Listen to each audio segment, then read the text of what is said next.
Tim Cawapres pasangan 01 Anies Baswedan dan Muhaimin Iskandar mendatangkan pakar hukum administrasi negara Profesor Dr. Ridwan sebagai ahli di sidang sengketa Pilpres 2024. Ridwan menyatakan bahwa pejabat publik pada dasarnya dalam hukum administrasi tidak diperkenankan untuk ikut dalam kegiatan berkampanye. Namun Undang-Undang Pemilu membolehkan dengan syarat tertentu.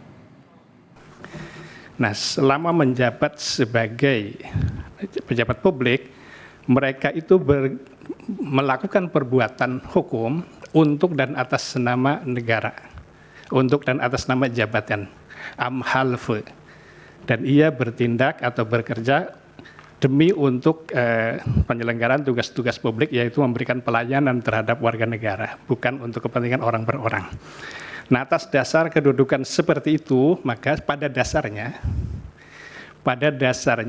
bahwa pejabat itu selagi ia berstatus sebagai pejabat, pada dasarnya secara hukum administrasi, ia tidak diperkenankan untuk terlibat dalam kegiatan kampanye.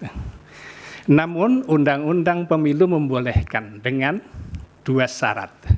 Syarat yang pertama adalah boleh dengan izin cuti. Kemudian yang kedua dipersyaratkan tidak boleh menggunakan fasilitas negara.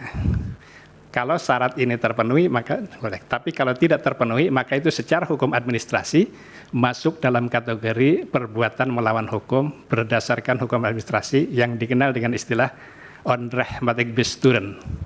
Onrechtmatig besturen itu ada 4 kemungkinan. Kemungkinan pertama adalah tindakannya itu bertentangan dengan peraturan perundang-undangan yang berlaku. Kemungkinan kedua, tergolong sebagai perbuatan melawan hukum dalam perspektif hukum administrasi adalah ada penyalahgunaan wewenang di situ. Kemudian yang ketiga, tindakan itu ada unsur sewenang-wenang, willekeur.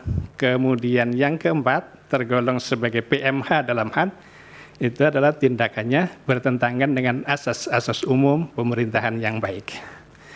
Oleh karena itu, dalam perkara aku, kalau ada syarat yang tidak terpenuhi, maka masuk kategori itu.